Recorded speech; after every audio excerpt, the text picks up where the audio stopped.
Okay, we are officially live now. I'm just going to share the link to our live stream on our Twitter and Telegram, and then we can kick off. Perfect.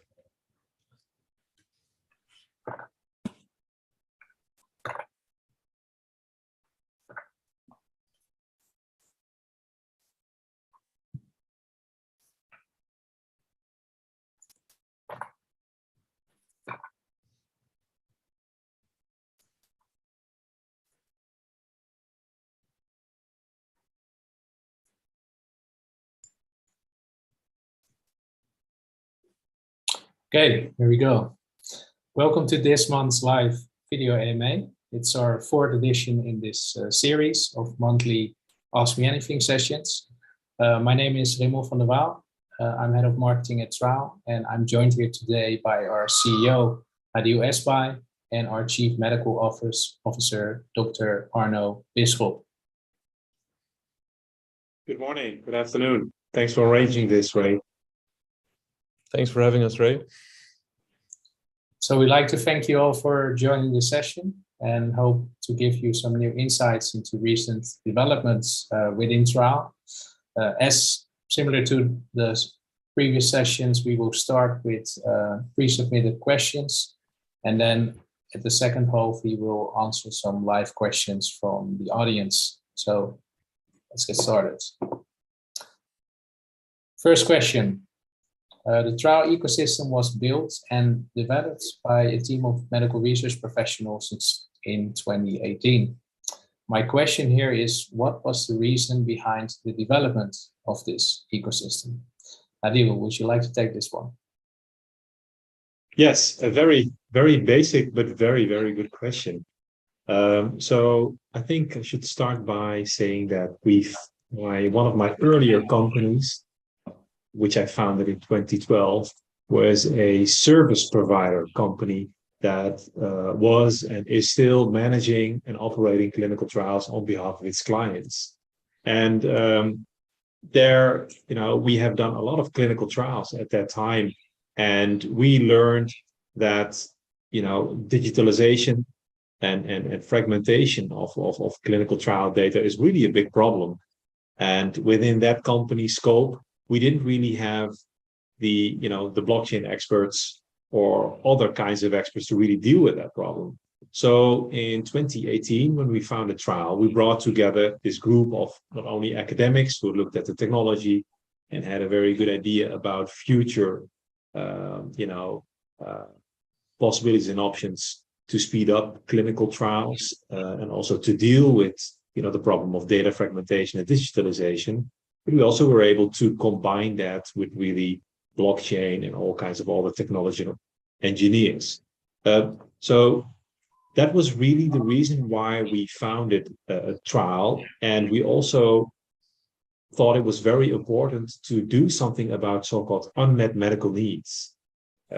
And in order to do something there, you need to have a good infrastructure, and you need to tackle some of these persistent pain points that we saw. And it was not only fragmentation of data, but also the fact that there was lack of oversight, record-keeping failures, and data integrity issues that were a big problem of clinical trials in general.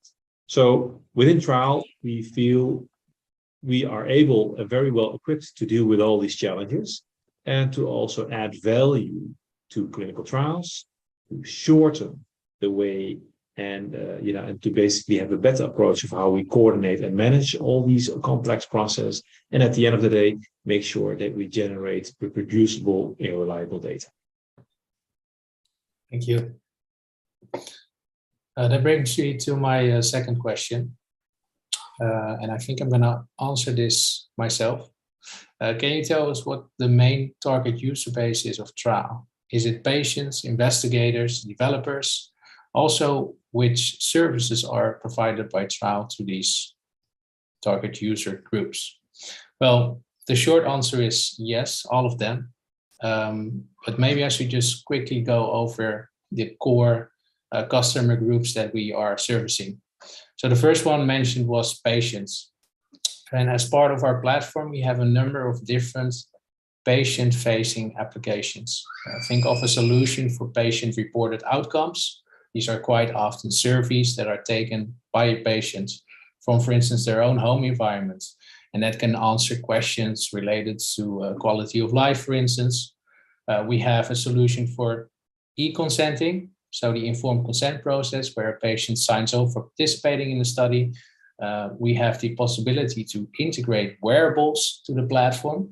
And that's very interesting because it actually allows you to provide or generate a more authentic assessment of patient experience and disease burden. Instead of collecting all of the data in a clinical setting, in a hospital, it allows you to really gather this data in the patient's own home environment or in the patient's own life while they're traveling or commuting to work. At the same time, that also allows you to remotely monitor these patients in case something would go wrong, in case heart rate would sharply increase. That can all be detected in real time. So it opens up a lot of opportunities for new research avenues. Well, that brings me to the next group, which are the investigators. Again, we have a selection of apps that are specifically facing investigators, clinical research professionals. So these are people working at hospitals, people working at pharma companies or clinical research organizations, and they need solutions for managing and operating clinical trials.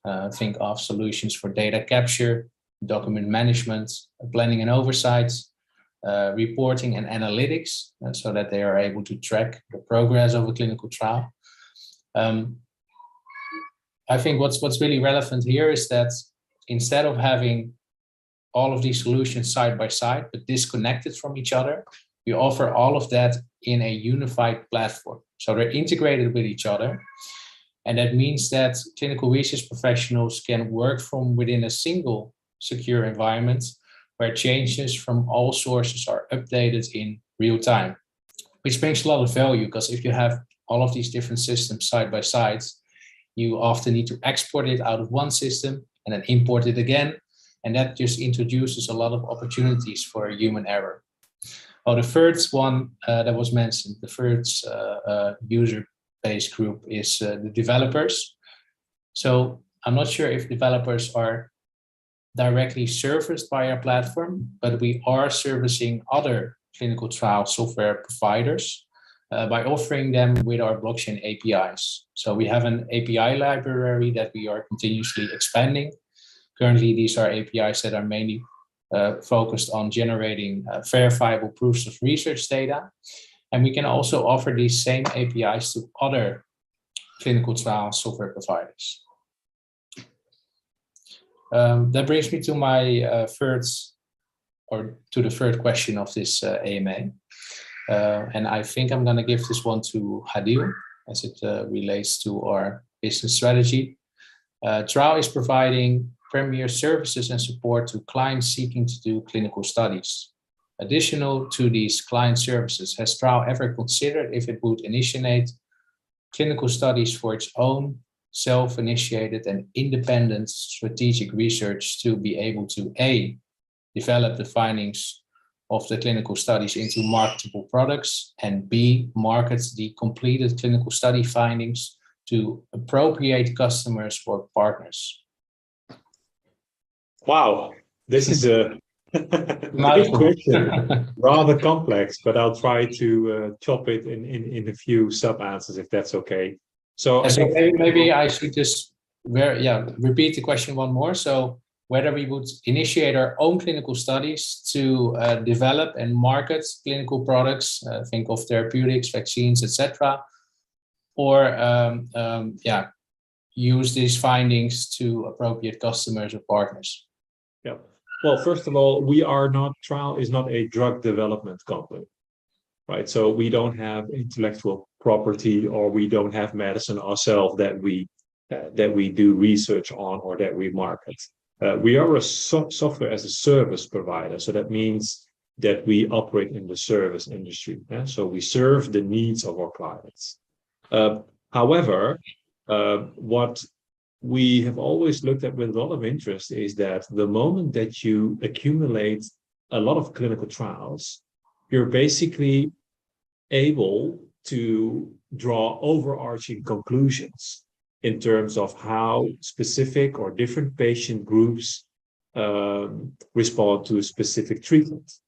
And we think that that pool of data can be very valuable in terms of if there's a new medicine or a new vaccine or whatever, that we can then go into our pool and see if we can identify the ideal participants that would benefit most from that kind of medicine or intervention. So from a so-called modeling and simulation perspective, if you have sufficient data from clinical trials, and if you know sufficiently about your patient population, then there is a lot of non-interventional, so that means research without actually having to deal with patients themselves. So virtual clinical research that you can certainly do. And that can help in basically ideating or designing the best clinical trial for the one who need it most. The other interesting aspect is, I think, is of course the whole idea of reporting about results of clinical trials. And we see that especially the patients are sometimes underserved here.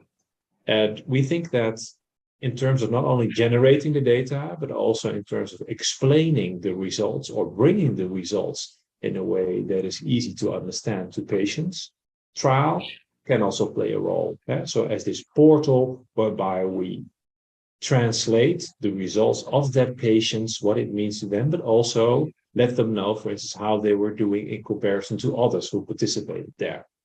And so there is a strong trend towards patient centricity. That means putting the patient as central within everything that you do within the clinical trial. And we think that data dissemination, so explaining the results or giving them feedback once the study has been completed, is an important role that trial can be in. And of course, also, I would say that for every clinical trial where we have a result, of course, we will make, in consultation with our customers, the world know what our role was in that study, right? How we contributed to generating the data, and also as that is good for our own marketing, but also good as a lessons learned for us to understand how we can, sharpen our proposition and make sure that the clinical trial is as savvy and as effective as can be. Thank you for the clear and well-rounded answer, Adil. I'm going to jump on to the next one. When it comes to onboarding, are you able to use the CDS network for potential clients, or are you bringing on your own leads? Arno, would you like to take this one? Yeah, thanks, Ray. Of course, we are using the CDS network to generate leads, but above all, I think that we are so much and well connected within the clinical community that we are very well able to create our own leads. A lot of our team members, they do have, they are stakeholders within the community, so they are able to use their connections to generate leads. But we are also more and more doing these outward-facing activities.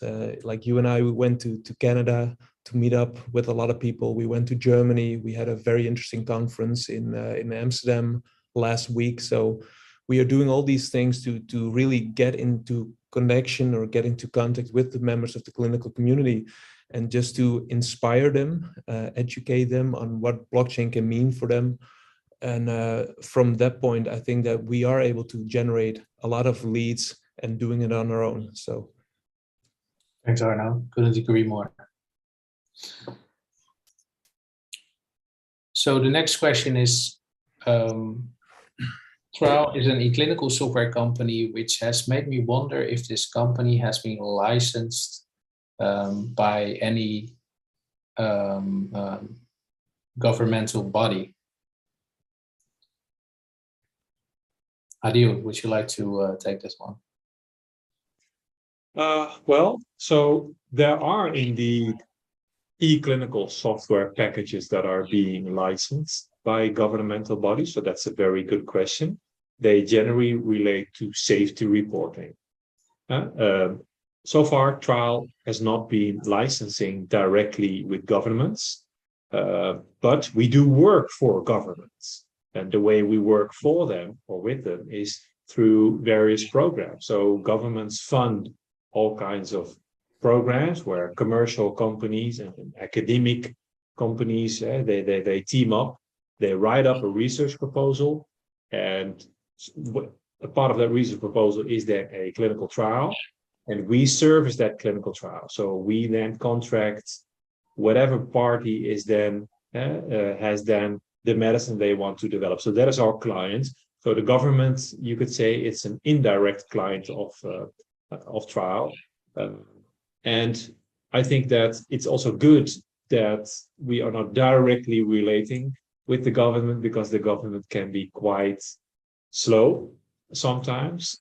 And especially when you do with a clinical trial, you want to make sure that you have an agile group of companies working together, because decisions often have to be made very quickly, and turnaround times can sometimes be high, because again, we're dealing with people that are involved in clinical research. So from that perspective, I think we are well placed in the funding arena, but again, not directly collaborating with governments. I hope that clarifies where we currently stand. Thanks, Adil. I think it is. And while we're talking about clientele and marketing and business development, I see another question related to sales. So the question is as follows: will Triall be establishing a growing direct sales team for its medical trial services? Led by a sales manager, this department would consist of sales representatives, sales specialists, and customer service representatives who work in tandem to meet daily, monthly, quarterly, and annual sales goals. Well, the short answer is yes. The past months, we have been focusing a lot on promoting our operational readiness. So what I mean with that is that we are streamlining our client onboarding process all the way from initial discovery calls to product demoing, to contracting, to customer support and excellence. So this will allow us to service a growing number of clients as these come in, and also do that in a way that's efficient and that also leaves a good satisfactory response by the customers. Because if we would start onboarding hundreds of clinical trials, but we cannot service them, that would of course be a problem. So we are working on making this onboarding pipeline more efficient, having all the materials and every person ready to service these clients. And we have been making some good progress there. So we're definitely working on that, and we will expand our team as we grow over the coming years. Yeah, and maybe we should offer this person a job within the trial team, as they have a very clear view on how the organizational structure should be.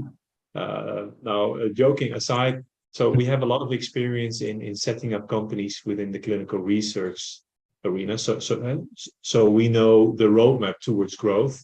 I think in this case, we specifically are focusing on created added value rather than outpacing ourselves in terms of growth.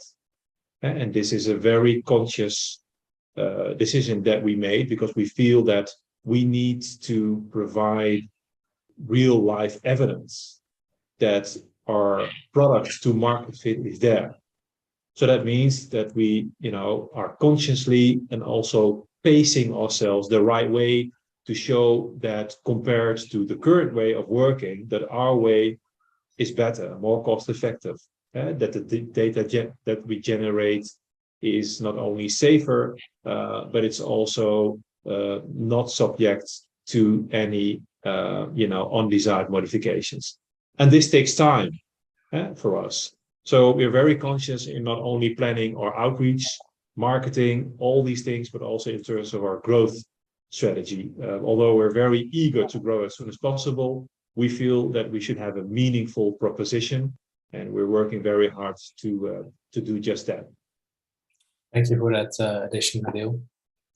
And indeed, I guess the key takeaway would be that we're aiming for sustainable growth. So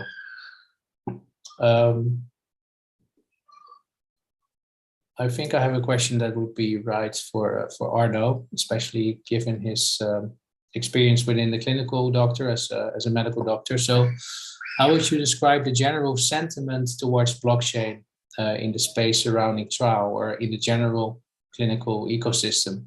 Every time I see the blockchain space intersect with the outsides, they are met with negativity and even hostility towards blockchains and cryptocurrencies.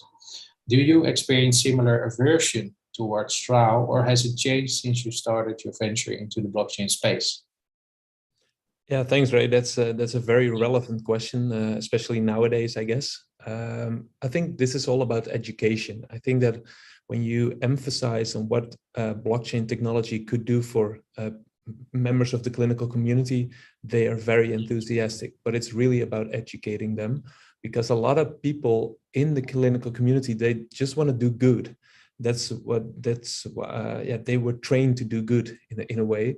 So they just want to do good. And as you already stressed, it is in this time, in these times, it's very hard to work within a clinical trial because there are a lot of inefficiencies. And when you stress that a blockchain could be an enabler to overcome these inefficiencies, then they are all ears. That's the experience that I have. And on the other side, when you talk about the token that we have within Triall and try to explain what it could mean for patients in the coming years, I think they're even more enthusiastic about that part. So in my opinion, it's all about educating them. It's all about connecting with them, talking to them, and try to get them on board on our beautiful project. Thank you for the great answer, Arno. I have a question that relates to our product and technology. Well, since I already touched upon our applications and how they service different user groups, I think I'm gonna take this one. So the question is as follows. Tell us about your ecosystem beyond the token. What are you doing now, and will there be any platform releases soon? Well, apart from the current platform that we offer with the solutions that I explained at the beginning of this AMA, we're now working on an electronic consent application, and we plan to release the first version of that before the end of the year. I'm not going to go too much in detail about the e-consent application because we've already widely covered it in our previous AMAs.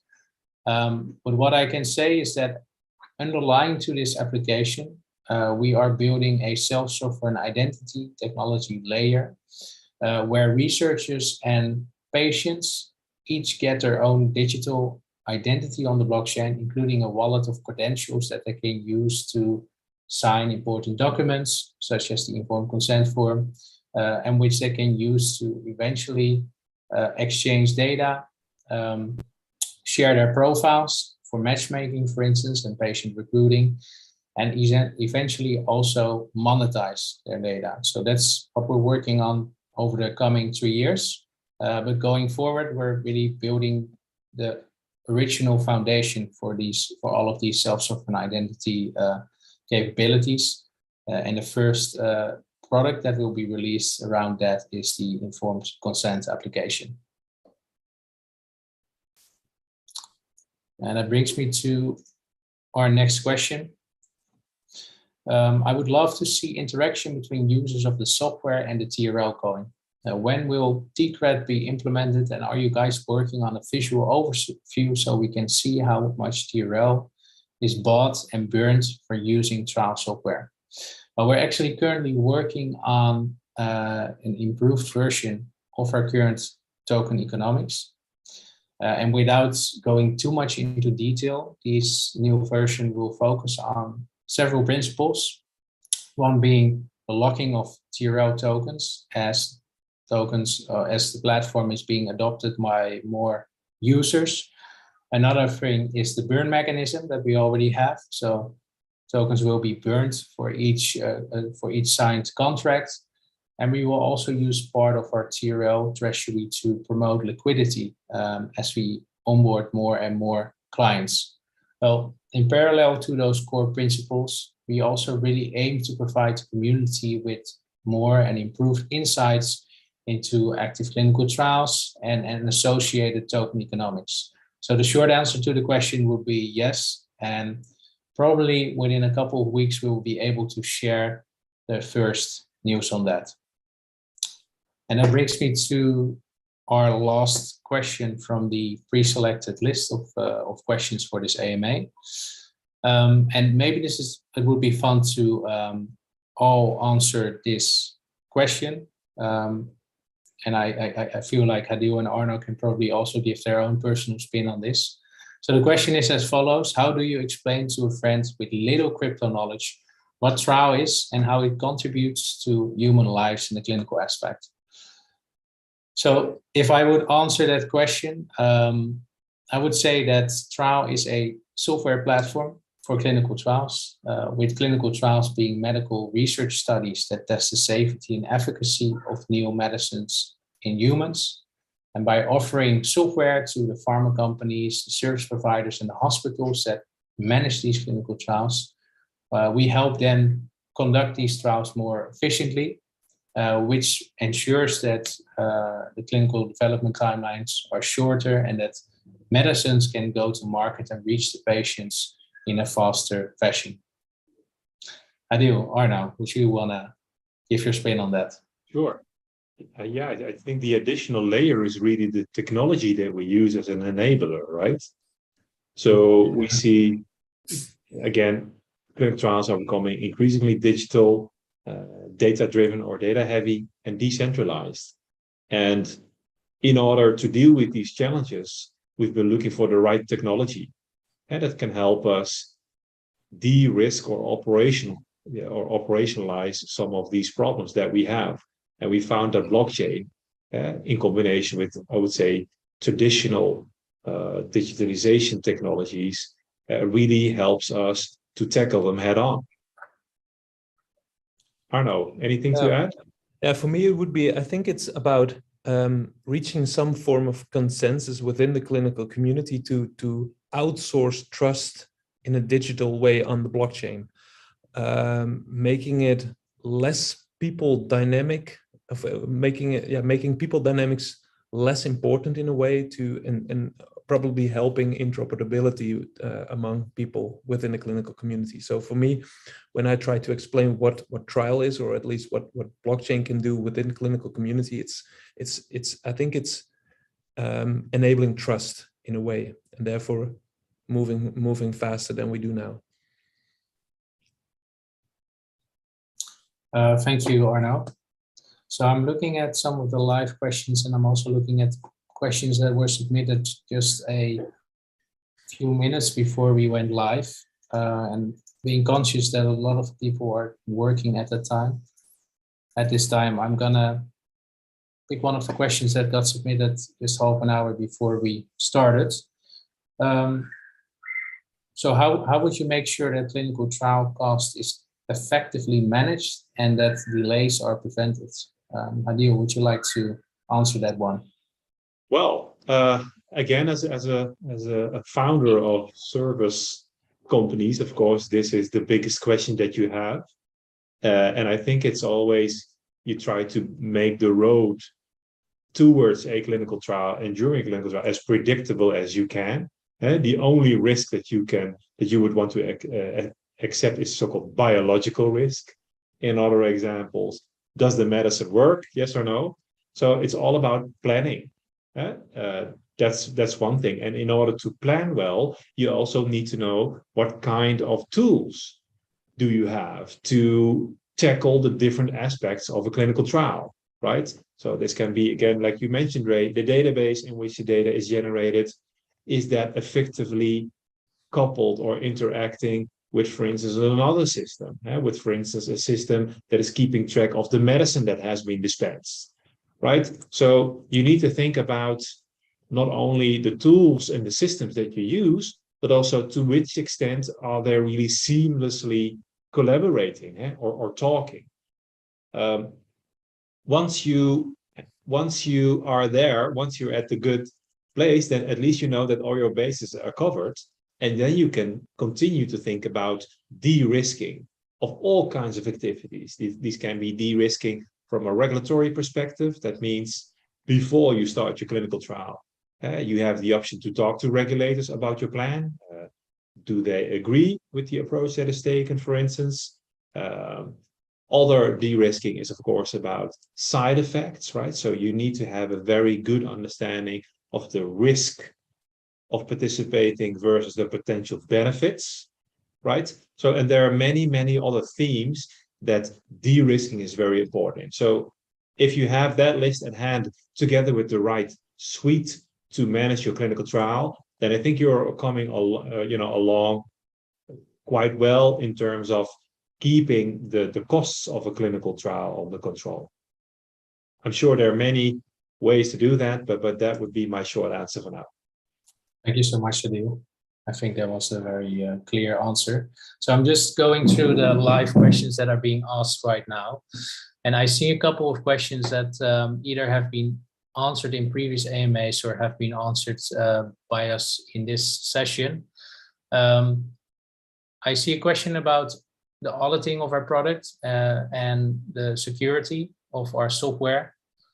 So maybe it's good to mention that we as a clinical trial software company needs to meet certain requirements when it comes to regulations, when it comes to quality standards.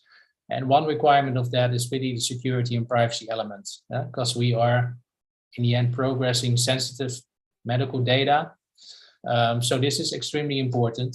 And lucky enough, our current platform meets all of these specific security requirements, which mainly relates to identity and access management, password security, etc., etc. Then, of course, we also have the auditing of the token itself. Well, the TRO token has been audited, and our BEP20 token smart contract has also been audited. So yeah, I hope that sort of answers your question relating to auditing and inspections. Another element that might be relevant is auditing in the context of the clinical trial. And again, maybe Adil can briefly say a little bit about that and how that works. Yeah, sure. So our software has been used in thousands of clinical trials.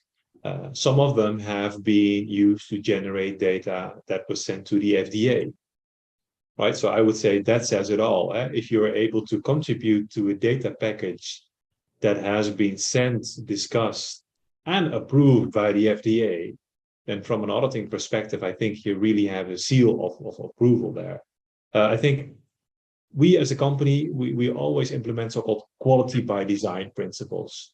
So any functionality that we build, we will always look into whether this is compliant with quality, but also regulatory standards and requirements within our industry, as we are super or heavily regulated activity, of course, again, dealing with clinical trials and sensitive data. We also have a designated quality manager as part of the trial team embedded to make sure that this is anchored in our activities and with the whole quality management infrastructure on the back end too. Thank you, Adil. That brings us to the end of this month's AMA. Like last time, we will be there for next month as well, and the months after. This is really a recurring session for us that allows us to answer live questions from the trial community and give you more insights into recent developments. So Arno, Adil, I want to thank you both for joining me on this session. And the community, I say see you next month. Thanks so much. It was fun.